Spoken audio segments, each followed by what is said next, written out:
Listo. Entonces, muy buenos días para todos. Eh, Mi nombre es Hernán Valencia, residente de Ortopedia y Traumatología de la Universidad CES. El día de hoy vamos a estar hablando sobre estabilización dinámica anterior de hombro. Nuevamente, bienvenidos. Los objetivos que me tracé para esta charla fueron describir de manera práctica y estructurada la técnica quirúrgica de la estabilización dinámica de hombro, definir las indicaciones y las contraindicaciones reales del DAS, diferenciándolo de Bancar y de la Target, y explicar el fundamento biomecánico de esta técnica quirúrgica y por último analizar la evidencia disponible sobre los resultados clínicos y las tasas de recurrencia, además de comparaciones diferentes entre cada una de las técnicas. Para comenzar, entonces me gustaría hacer un recorderis y hablar un poquitico acerca de esa estabilización dinámica a lo largo del tiempo. Y esto se remonta a las cirugías de hace más de 50 años, en la cual la primera cirugía fue la reparación del Bankart en 1938, que consistía básicamente en hacer una reparación del labrum y de los ligamentos, aunque no fue denominada dinámica en ese momento. La idea era utilizar un tendón para poder reforzar la estabilidad que esta misma técnica generaba. Por ejemplo, para 1950, el doctor Tanquisao habla en uno de sus manuscritos sobre la transferencia de la porción larga del bíceps para poder generar esa estabilidad anterior y posteriormente, con el desarrollo de las técnicas quirúrgicas, empezó a venir la estabilización a través de la artroscopia. Para 1954 ya teníamos la cirugía de la Target para casos que tenían inestabilidad anterior, pero que se acompañaban de pérdida ósea, y la estabilización dinámica mucho más reciente, como la vamos a tratar a lo largo de esta charla, que fue descrita inicialmente por los doctores Collin y Lederman, que combinaban la reparación del bancar con el tendón del bíceps para poder crear como un tope anterior de una forma más dinámica, especialmente en casos con pérdidas óseas no tan significativas. Y para el 2019 ya variaciones en las técnicas como la técnica de Onley, que fue descrita por Milenin y Toussaint. Para introducirnos entonces un poquitico en este tema, quisiera que recordáramos varios puntos que van a ser de ardua importancia a lo largo de la charla, y es que primero nosotros tenemos que recordar que la incidencia de la luxación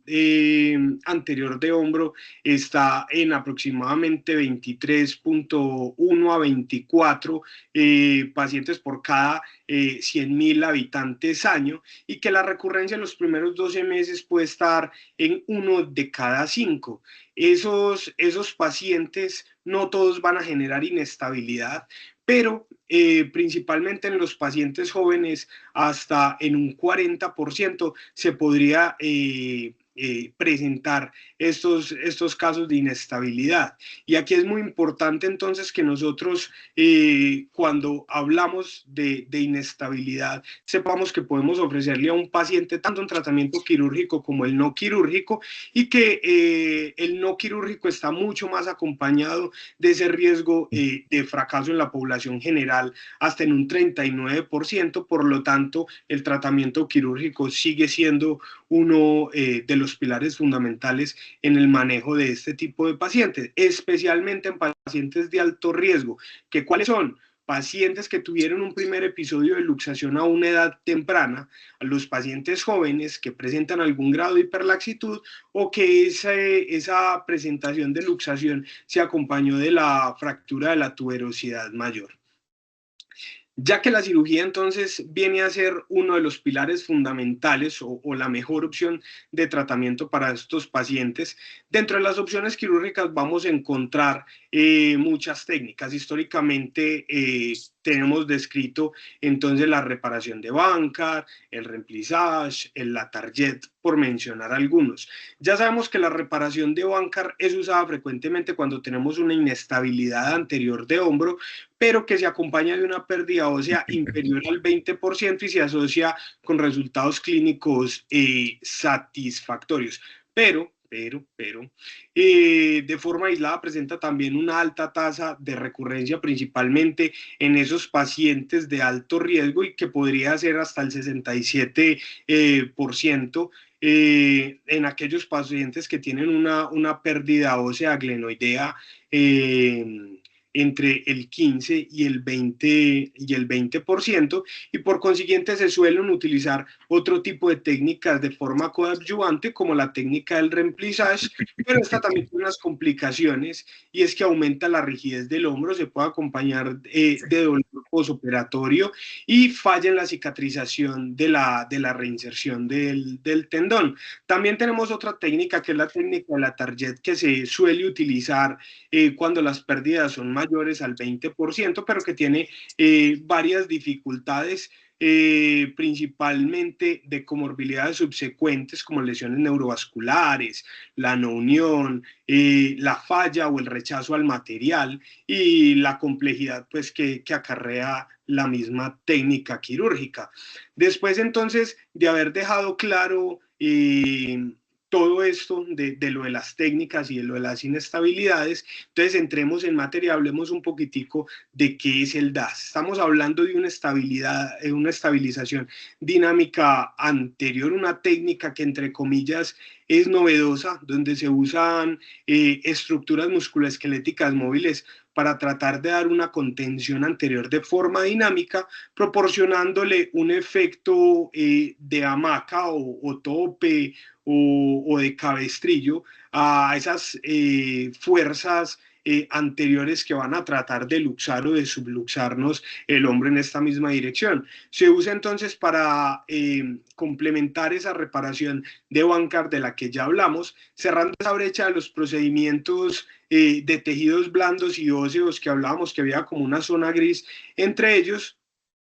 y cuando especialmente tenemos una pérdida ósea glenoidea subcrítica aislada, esta puede ser una de las mejores estrategias que tenemos como estrategia intermedia. Entonces, este enfoque nos ofrece a nosotros la posibilidad de mejorar esa estabilidad en comparación con la técnica de Bankart sola, o cuando ya definitivamente vemos que puede ser exagerado o hacer una transferencia coracoidea. La inestabilidad glenumeral anterior puede tratarse mediante varias técnicas, banca, reprisas, la target, tiene complicaciones como recurrencia en la luxación, rigidez articular, dolor persistente, aprehensión continua o la artropatía por luxación. Las indicaciones han ido variando a lo largo del tiempo, pero podríamos decir de forma general que está indicada esta estrategia quirúrgica para la inestabilidad glenumeral anterior crónica con defectos óseos subcríticos, muy buena para pacientes alrededor de los 45 años que se acompañen de una lesión de SLAP tipo 2 o tipo 4, algún grado de hiperlaxitud, para pacientes deportistas que tienen gestos deportivos con lanzamientos por encima de la cabeza, o en pacientes que definitivamente requieren una técnica un poco más conservadora en comparación con el Latarjet. En cuanto a esas contraindicaciones, entonces tenemos aquí contraindicaciones relativas y contraindicaciones absolutas. Las relativas son esos defectos óseos intermedios y la inestabilidad en lanzadores sin una lesión de SLAP, y las absolutas para defectos óseos importantes superiores al 30%, donde ya definitivamente nos quedamos cortos con esta técnica quirúrgica, y las lesiones de la cabeza larga del bíceps o las rupturas espontáneas o pacientes que ya hayan sido llevados a tenotomías o que definitivamente el tendón no esté en condición de hacer una transferencia, o pacientes que tengan lesiones asociadas del subescapular. Pero entonces, ¿cómo se hace el DAS? Lo primero, entonces, vamos a hacer la preparación del paciente, vamos a hacer el posicionamiento. En diferentes estudios se avala tanto la técnica en silla de playa, pues en posición de silla de playa, como en decúbito lateral. Se va a hacer una exposición inicial y se van a establecer los portales principalmente, unos portales anterolaterales y anteriores y un portal posterolateral para poder tener una visualización de la lesión. De forma subsecuente, entonces, vamos a hacer esa preparación de la glenoides anterior desde el portal lateral. Si es necesario, entonces vamos a separar el labrum de la glenoides y se pasa una sutura alrededor del labrum a través del portal posterior, como para tratar de fijarla y tenerla, limpiar el cuello glenoideo y especialmente a las 3 en punto, que sería el sitio donde se iría a hacer la fijación. Luego se hace el abordaje de la cabeza larga del bíceps y la división del subescapular, se tenotomiza la cabeza larga del bíceps y se abre el surco bicipital lateral, se hace una separación del subescapular y por el portal lateral entonces se expone ese subescapular y que está mucho más lateral a ese tendón conjunto y se hace la división del subescapular. Luego se hace la tenodesis de la cabeza larga del bíceps a la glenoides en ese orificio que se había preparado a las 3 en punto, con una profundidad de 1.5 a 2 centímetros y luego ya hacemos la fijación generando ese efecto de sostén anterior y por último entonces terminamos con la reparación del bíceps, que básicamente lo que queremos es restablecer ese efecto amortiguador labral, recrear la concavidad articular normal, retener todas las estructuras cápsulo-ligamentosas en su sitio y completar el efecto cabestrillo. Algunas de las indicaciones que se nos da a la hora de tener un mejor abordaje y evitar las complicaciones. La primera es fundamental que nosotros posicionemos bien los portales, utilizar agujas para demarcar los sitios y tener una buena visualización y adaptarnos a la anatomía, evitar unas separaciones excesivas del subescapular y tener una buena retracción y una buena visualización de donde nosotros estamos y evitar las dificultades que principalmente es la colocación de esa broca en la cavidad anterior glenoidea a las 3 y la dificultad que se genera a la hora de hacer la división del subescapular. ¿Qué ventajas nos ofrece entonces esta técnica? Agregamos con la técnica DASH un efecto hamaca, esa reparación de Bankart, es muchísimo más fácil, segura y menos invasiva que la Target, reduce los riesgos de daño neurológico debido a la tracción del injerto o al posicionamiento del tornillo, evita esa disección ósea y la reabsorción y no unión del injerto, disminuye teóricamente el riesgo de la artroplastia por luxación o disquinesia escapular y que no vamos a tocar el pectoral pues en la realización de esta técnica, pero presenta desventajas y es que mientras hacemos ese efecto hamaca estamos utilizando el tendón del bíceps que es de menor diámetro que el tendón conjunto, entonces tenemos menos superficie abarcada, se puede generar un riesgo de dolor del bíceps, incluso se puede presentar deformidades tipo Popeye en el brazo. No estamos haciendo una reconstrucción ósea, sino solo de los tejidos blandos. Las indicaciones deben ser muy precisas y ya vimos que pueden variar a lo largo del tiempo y todavía no hay estudios suficientemente largos que nos permitan a nosotros decir cómo les va a estos pacientes a mediano y a largo plazo. De esta técnica existen dos variantes. Una de ellas es la técnica de inlay o de incrustación y es básicamente meter y fijar ese bíceps o el tendón en la glenoides anterior, y la técnica onlay, que es una técnica de superposición, que es una técnica muchísimo más anatómica y que es colocar la porción larga del bíceps en el reborde anterior glenoideo, que nos aumenta ese efecto tope. Traté de buscar una comparación en la literatura entre las dos técnicas y no la encontré, entonces me atreví a diseñar esta tabla en la cual hacemos una comparación de las dos técnicas evaluando diferentes variables, pero como para resumirla y hacerla mucho más amigable, entonces podemos decir que la técnica Inlay fija el bíceps dentro del túnel, generando ese soporte dinámico mucho más directo al borde anterior inferior, y la técnica Onlay, en cambio, entonces nos va a fijar el bíceps en el reborde glenoideo y no hay necesidad de hacer túneles, y esto le va a añadir un efecto diferente. Esto le va a generar ese efecto de lauroplastia y favorece a la restauración de la concavidad y una restauración muchísimo más anatómica. En términos prácticos estamos diciendo que la técnica Inlay es técnicamente más simple, pero más invasiva a nivel de la glenoides, y la técnica Onlay viene a ser un poquito más demandante de las destrezas quirúrgicas, pero preserva ese stock óseo y ese soporte anterior. Pero de forma concomitante, entonces ambas técnicas comparten el efecto hamaca y la estabilidad anterior. Ya hemos visto que con el advenimiento de las técnicas por artroscopia, esta es una muy buena puerta de entrada para realizar esta técnica, pero entonces también se puede hacer abierta. Y la verdad es que me pareció muy interesante el estudio que hizo el doctor Mario Lobao,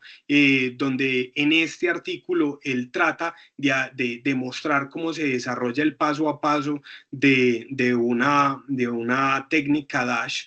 a partir de un abordaje delto pectoral, reforzando esa cápsula anteroinferior y baja del subescapular y estabilizando el hombro principalmente en esos movimientos de estrés mayor en abducción y en rotación externa, y nos dice que puede combinarse con esa técnica de Bankar sin comprometer la movilidad del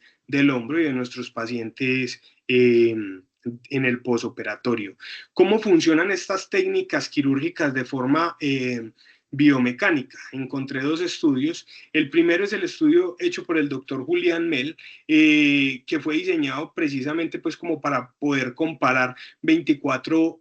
hombros en un entorno biomecánico controlado y evaluarlo tanto en la técnica de Bankar en los pacientes en su condición nativa, cuando les genera algún tipo de defecto glenoideo del 10 y del 20%, y cómo se ven con una estabilización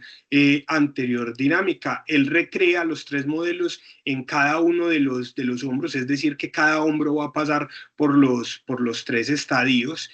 Se mide esa traslación anterior e inferior del húmero y se comparan las técnicas quirúrgicas. Los resultados demuestran que la estabilización anterior entonces le va a aportar una reducción superior a esa traslación anterior, principalmente cuando el defecto óseo es inferior al 20%. Una vez el defecto supera el 20%, la técnica DAS empezaba a presentar reluxaciones y complicaciones, y ya sabemos que para estas técnicas entonces se han descrito, para estas condiciones se han descrito otras técnicas quirúrgicas. También encontré el estudio por el doctor Mario Lobao, que el objetivo del estudio era básicamente evaluar biomecánicamente el efecto estabilizador de la técnica DAS en pacientes con y sin pérdida ósea subcrítica. Entonces él para este estudio utiliza 8 especímenes cadavéricos y hace un modelo de luxación anterior repetitiva tratando de emular esas inestabilidades frecuentes en los pacientes a los que nosotros nos vemos enfrentados a la hora de definir con esta técnica, y él mide esa carga del pectoral mayor necesaria para generar las luxaciones, mide la fuerza de la reacción articular, la posición glenumeral y el ángulo de abducción horizontal en el momento de la luxación, y concluye básicamente que la transferencia del tendón del bíceps les ofrecía una mejor estabilidad precisamente en esos defectos subcríticos inferiores al 20%, donde nos quedábamos cortos algunas veces con el Bankart y que parecía exagerado llevar esos pacientes a una movilización coracoidea. Entonces concluye que esta puede ser una técnica muy importante como técnica intermedia para estos pacientes donde tenemos como ese bache en la literatura. Pero si hablamos de bache en la literatura, ¿qué nos dice ella a la hora de tomar decisiones con estos pacientes? Encontré un estudio hecho por la doctora Clara de Campos y Ana Catarina, en los cuales el objetivo básicamente era evaluar los resultados clínicos y estructurales con la técnica Onley, que utilizaba esa cabeza larga del bíceps y una técnica que conocen como double pulley en pacientes con inestabilidad glenumeral anterior y esas pérdidas óseas glenoideas inferiores al 20%, y le evaluaban la estabilidad, el retorno a la actividad, el rango de movimiento, la cicatrización del bíceps y la presencia o ausencia de complicaciones. Y esta es una de los seguimientos más largos que encontré, y es un seguimiento a un año. Por eso también decíamos que necesitamos más estudios a largo plazo para evaluar cómo le iba a estos pacientes a lo largo. Se hicieron diferentes escalas de medición y básicamente, lo que nos dice es que la estabilidad clínica después de este tipo de intervención era bastante alta, alcanzando una estabilidad en más del 93% de los pacientes, haciendo un reintegro a sus actividades deportivas previas, y que solamente un paciente que correspondía al 6.7% había cursado con una reluxación, y este paciente tenía condición base una hiperlaxitud, que la cicatrización y la anatomía evaluadas por resonancia no presentaban alteraciones a lo largo de ese año, y que las complicaciones que se habían reportado eran comparativas tanto en la técnica Onley como en el Bankart. Y si usamos entonces otro tendón que no sea el bíceps, sino que usamos el tendón conjunto sin utilizar la coracoides, ¿qué podemos decir con respecto a la estabilización dinámica? Entonces el doctor Chelian trató de desarrollar un estudio con 66 pacientes con inestabilidad anterior recidivante y con una pérdida ósea inferior al 15%. A uno les hacía una transferencia de la cabeza larga del bíceps y a otro la transferencia del tendón conjunto sin las osteotomías, y evaluaba diferentes puntuaciones con un seguimiento inferior a 3 años, y encontró que no había unas diferencias significativas entre estas escalas, que la